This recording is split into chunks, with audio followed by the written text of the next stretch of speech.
In this video, we will be ranking every single room type in Roblox Pressure. With about 15 distinct room types and a huge amount of unique rooms, Pressure has some of the most diverse room generation out of any Roblox game. For this tier list video, we will be focusing on the room types list and ranking them all from S to D based on their design, usefulness, challenges, and everything about them. This will be a fun video based on my opinion, which means it may differ from what you'd think. There are a lot of possibilities for what the end result could look like. Let's begin and see what we come up with.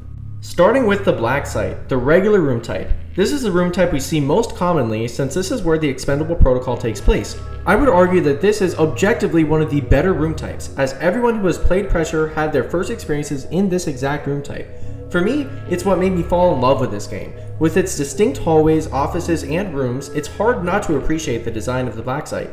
Looking out of the windows to see nothing but blackness and endless water is one of the best, most immersive, most captivating horror aspects of this game, and I feel that this concept is emphasized in the regular room type.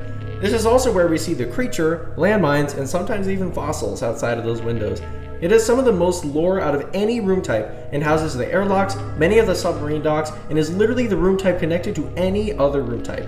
Do you see what I'm trying to convey? This room type started it all. Without this room type, we wouldn't have a Roblox Pressure, and we would not have fallen in love with it in the first place. In my opinion, it would be a disservice to put it in any position lower than the S tier, to symbolize how the core room type of this game made us all fall in love with it. After all, you like Pressure enough to click on this video, no? Our next room type is the Oxygen Gardens. This is one of the more unique room types of the game, housing an exclusive entity, the Divine. This is the source of the oxygen in the Blacksite. It has mostly circular rooms with trees everywhere and the Divine lurking in the grass, though still they will agitate the moment you step on the grass. Getting past them isn't the hardest thing in the world, but when they do jump you, it is incredibly startling and adds a lot of thrill to this room type. It has its own unique soundtrack which is playing right now, They Breathe, They Move. This room type has some additional lore given to it, with unique ultra kill Easter eggs, rooms that can be completely on fire or filled with debris, and many more things. This room type can have infestation, but at a rare rate, and there's normally always lockers and even side rooms for use to hide if needed. In my experience, and the experience of those I've played with and talked to, the Oxygen Gardens isn't normally a nuisance to encounter, and if anything, it's incredibly fun to traverse through it. Of course, you can't exactly rush in this room type, as doing so can easily get you mauled, but aside from that, this room type is incredibly well designed and contributes to the atmosphere of the Blacksite very well. For all of this, I believe Oxygen Gardens deserve a solid A rating. Onto the trench tunnels. Oh goodness, this is literally the feeding grounds of infestation. Going for glutton for punishment? Better hope you don't see his glaring light. The trench tunnels, or trenches as I like to call them, are a series of rooms which is more or less a long hallway with colored pipes, few side rooms, and a lot of windows. This room type is usually not a good one to encounter, as infestation is highly likely to spawn here along with gauntlets, which is a problem and can be annoying regardless of what run you're going for. This room type also has fewer variations than the other room types in my experience, and is normally always a straight way with the occasional turns. It being a straightaway does not make it easier, however. There's not a lot of hiding opportunities, and in fact, this room type had to be nerfed in the Friendly Fire update to add the vents in order to make locker this easier. That tells you a lot about the difficulty. This room has a cool design and definitely adds to the immersion, but due to its difficulty, run hindrance, and the other described factors, this room type won't be super high on this list. It floats between C and D for me, but I'll put it in C due to the single fact that the amount of windows highly adds to immersion and the impression of being stuck somewhere underwater, which improves the game quality for me. The next room we'll be ranking is the Maintenance Tunnels. This is one of the darkest room types which also has a lot of straightforward movement, which is often very narrow and restricted. As usual, there are sometimes side rooms and variety and more space, but typically everything is pretty tight, which makes sense given where the room type is. These are the Maintenance Tunnels, where you're basically operating solely based on emergency lights and whatever light sources you happen to have. Navigating through here without a light source is incredibly difficult and basically puts you in a situation where you're forced to rely on muscle memory or your limited vision. As you can tell, this isn't necessarily the easiest room type to navigate, but it isn't the worst either. To its credit, it does have an exclusive Easter egg which I personally have never seen in game called the Dead Seeders, and it has many opportunities to have code reach your treasure rooms, which is obviously very helpful. So this room type is basically in the middle for me. I think it deserves a solid B tier, as a room type which isn't the easiest but still has many reasons why it can be useful. Next, we have the hotel rooms, the Doors room type. This is one of the rarest room types, and boy is it exhilarating to get. There are so many reasons why this room type is awesome. First off, it is, in my opinion, the best Doors reference in the game compared to the other references to Doors due to the amount of little things put into it that come from Doors. First off, this room type has the same colors as the Blacksite, the same color scheme, but has unique room designs and layouts that highly resemble Doors and distinguish themselves from the rest of the Blacksite. Further, the emergency lights in these rooms are blue as opposed to the red from the regular Blacksite, which is my favorite nod to Doors in this room type. Other things include a unique Sebastian shop in the same style as Jeff's shops from Doors, an exclusive soundtrack, and unique room mechanics. My only and main complaint is that this room type is very short. You don't get to experience it for long before you're already back in the regular Blacksite. I do wish there was more to it, which is why it's not getting the highest ranking on this tier list, but I will be putting it at a high A rank, a respectable tier for a well-made Dwarfs reference. Next is Mantle Extraction, the lava rooms. This is the room type where you're surrounded by magma and have to traverse quickly to find oxygen tanks to prevent suffocation. It has by far some of the most unique designs in the game, and the look of it is incredible. Lava and smoke paint the atmosphere of every room. It can often feel like a labyrinth as well that still somehow is not too difficult, which allows you to get through with time to spare. Now personally, this is one of my favorite room types in the entire game for a wide array of reasons. First off, it feels like the perfect length. It is not too short and it's not too long of an experience. Second, this room type is more than just a unique place to get through. It is a challenge. Think about it. The moment you see the entrance of this room type, you're like, ooh, time to go as fast as I can, and you have to, which is the thrill of it. The oxygen tank doesn't last forever. And third, I believe it's fair. The game makes it seem like once you get to 0 oxygen, you instantly die, but that's not the case. You simply drain health until you get to an oxygen tank, or until you reach 0 health, of course. This gives you much more wiggle room than one might realize, which is great. The more health or healing items you have going into this room type, the easier it is. Additionally, this room type is shown a lot of additional love in the Hunted Expedition, which gives it a much higher position on this list as well. Overall, this room type presents a unique challenge with an incredibly cool atmosphere that isn't too difficult. It feels well balanced and very enjoyable in my opinion. This room type gets a solid S tier. Now onto the server rooms. If you've watched previous videos on my channel, you likely already have a good idea of how I feel about this room type. This is the site of server farms, which, according to the official wiki, are presumably mining Roblox cryptocurrency at the benefit of Urban Shade. Now, this is one of the best room types to get for challenge runs like Lockerless and Glutton for Punishment. This is because this room type does not have any windows, which means infestation will never spawn here. Second, there are an abundance of pandemonium safe spots, and also safe spots in general. Whether you use vents, the servers themselves, or side rooms, there is always an option to hide from entities, and you never have to worry about not having one. It's also quite likely to find code breacher rooms here to bolster your items, battery, and research. Although I love to glaze this room type, there are undeniably downsides. First off, due to the large congestion of servers and the tightness between rooms, there is a lot less room to spot wall dwellers who may be following behind you. Second, good people, aka fake doors, are way more likely to spawn in this room type compared to the other ones. This means that you can't be entirely relaxed when you're in here. However, if you know what you're doing and know how to avoid fake doors and to anticipate wall dwellers and hear them before they come, this room type isn't so bad. And that is why, in my opinion, although the negatives are definitely there, the positives outweigh them, which is why I will be placing them in the A tier. Low A tier due to the threats. Good ranking for a great room type. And now onto flesh rooms. This room type felt like a unicorn room to me, as I had never seen it for a long time until recent updates. But seeing it for the first time is crazy. It's literally a room type in the Blacksite, which is covered and filled with nothing but flesh or meat of some kind. Eerie, right? It's still a quite rare room type which, though it looks incredibly cool, has unfortunately more downsides than upsides. First off, the meat literally covers the entirety of each room, the walls, floors, and ceiling, with the exception of course of the desks, lockers, drawers, and props.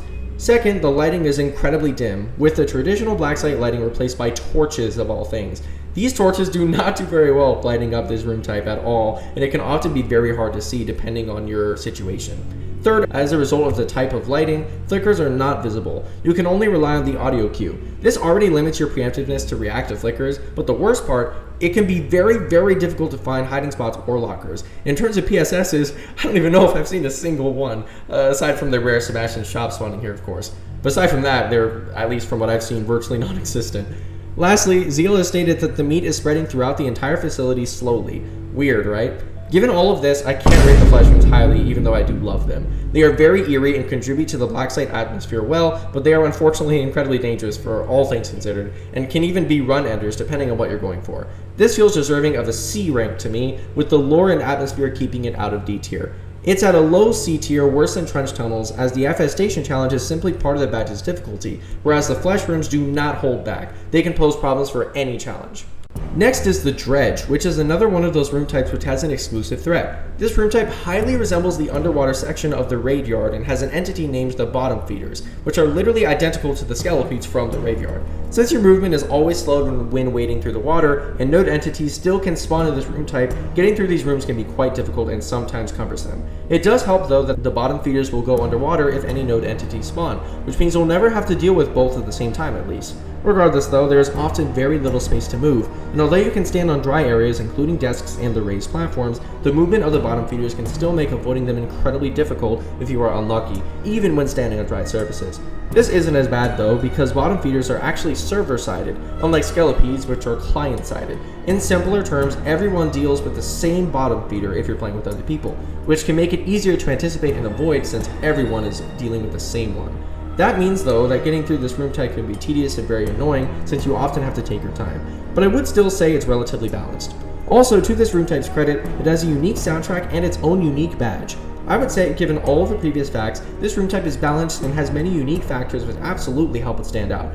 However, the difficulty of it and the fact that getting this room type can often be a hindrance leads me to say this room type is very in the middle, tier list wise, both good and bad. This earns it the B tier in my opinion. Since it feels right in the middle to me, I'll place it higher than the maintenance tunnels. Now on to heavy containment. This one is by far one of my favorite room types in the entire game. I think I speak for everybody when I say that this is probably one of the most widely loved room types in all of Pressure. This is because of many reasons. First off, this room type is jam-packed with exclusive, unique references which cannot be found in any other room type. There are a lot of them, and I mean a lot of them, to the Singing Fish, the Analog Horror Christmas Tree, the Mindscape, Stairwell 87, Paranoia's Box, Crucifix from Doors, and so much more. You can get a huge amount of documents from this room type alone as a new player. For me, when I was starting the game, this was by far one of the most exciting parts for me and kept me playing. I always make sure I had code breaches ready in case I came across this W room type. Second off, this room type is very expansive and there's plenty of places to loot for research and items, which also means that there's plenty of space to hide, both for SSs because you can hide outside of the node path of anglers easily, and also for PSSs because the wide array of side rooms in basically every single room means that you never have to worry about having protection from pandemonium in this room type. Third, the design. Heavy containment has unique doorways, entrances, and exits, room designs, and more. It does not have windows, which means, as the cherry on top, as if all this wasn't good enough, Infestation cannot spawn here either. Fake doors also cannot spawn, and there's plenty of space to both anticipate squiddles and wall dwellers. There are also huge lore implications here, which we see through the broken containment cells, the many documents, and much more. Do you guys see what I'm trying to say? There is nothing but positives in this room type, which is why I'm proud to put heavy containment at the highest spot in S tier. We love you, heavy containment. On to the Outskirts, aka the construction rooms. This room type is one of the room types alongside Mantle Extraction, which were created for the Hunted and were later added into the main game, which is awesome and absolutely adds to the appreciation of these room types for me. This room type is more treacherous than meets the eye, with chasms that can come out of nowhere, wooden planks that need to be crossed over to prevent death, rooms where the correct door is difficult to find, and are relatively dark without a light source. The lore behind this, as is relevant to the Hunted expedition, is that these areas of the Blacksite were under construction at the time the breach occurred, which is why they are as dangerous as they are. Getting this room type in runs is not a massive hindrance, and the Outskirts do have some opportunities for PSSs, along with plenty of lockers. I appreciate the lore implications, but I will say, I do wish the devs leaned a bit more into the under construction vibe a little bit more, you know? What if some rooms had walls that led to the outside, as if the room layout of some areas weren't completely finished, leading to water leaks or views of other rooms? These are just speculative ideas, but I would love to see something like this added to the Outskirts, because it feels kind of bland as of now without something unique like that.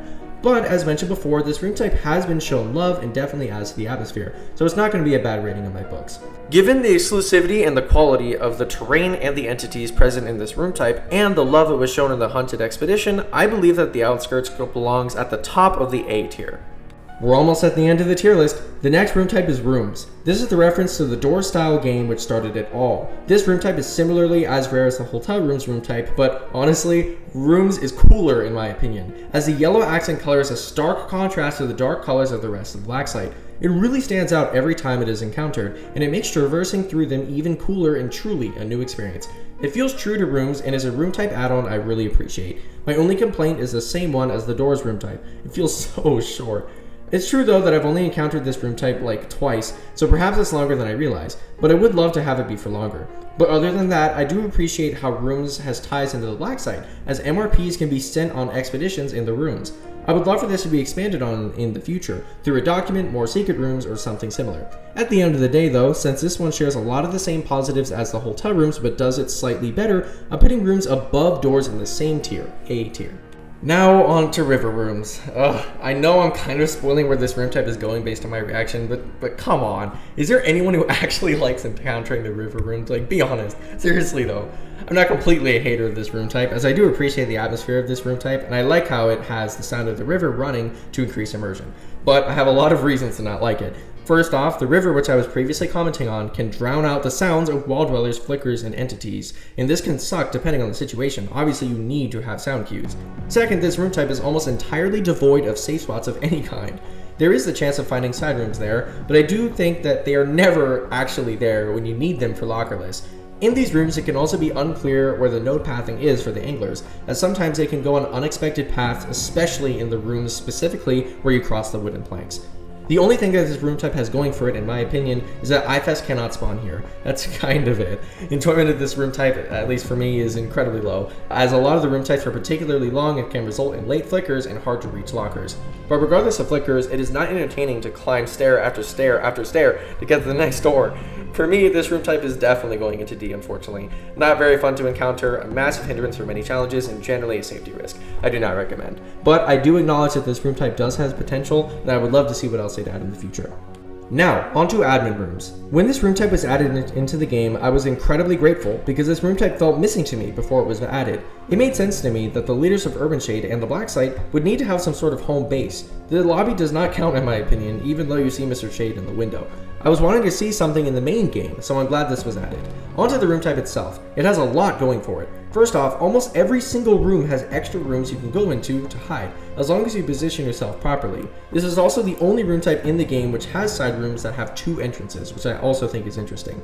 Second, the Sea Bunny trading area can be encountered in this room type, which is greatly appreciated. And also, there's a lot of lore and fun add-ons in this room type, which I also greatly appreciate. Even the admin rooms themselves can have photo references to other expeditions, in addition to funny Urban Shade Knows Best infographics for admin. As an added plus, door traps cannot spawn in admin rooms. With all of this, I have a high opinion of the admin rooms. There are a few downsides, if any, and this room type has plenty of safety and adds a lot to the lore side of the game. I suppose I also really like the red design, to be honest. This room type deserves a solid A tier in my opinion, being placed above rooms and hotel rooms due to the length of this room type and the sheer amount of lore added in the admin rooms. And onto the last room type, flooded rooms. If you don't know what room type I'm talking about, this room type represents any segments where you go underwater and follow the green markers. I'm so glad this room type exists in this game because it fits perfectly with the atmosphere. This is the Blacksite, thousands of meters down in the ocean. Having flooded rooms fits the narrative and also adds to the difficulty of the adventure. This room type is awesome in my books, but it can be a hindrance in a couple ways. First off, since you're underwater, it's a given that sounds are muffled. This obviously can make it much more difficult to anticipate anglers, depending on the exact room you're in. Looking for the visual cue is the best sign you have for anglers. Aside from that, progression can feel slow in these rooms, and gauntlets underwater can make it frustrating to pass quickly. It does help though that sprints can be used to get through these rooms faster. In other words, you can swim faster after using a sprint, which can make it a little bit less frustrating. Also, this is one of the ways you encounter parasites. The immersion is even better in the specific rooms of the flooded rooms that have holes or massive gaps which give you a clear view of the outside water. This is the perfect room type to feel that eerie, horrific feeling about what could be out there, you know? All in all, I love this room type, but I can only rank it so high due to its downsides. This deserves a high B tier in my opinion, higher than the Dredge due to it using the underwater concept a little bit better in my opinion. Now we have a complete tier list. Every single room type is on here. Notice how there are more room types on the top side than the bottom side? I think that says a lot of the quality of this game and how well the Pressure devs did building the atmosphere of the Halo Blacksite. Show some love to the devs down below. Thanks for watching though, everybody. I hope watching this has been entertaining and informative for you. I'll be making much more content like this in the future, but for now, I'll see you around, and remember to live well and have a great day.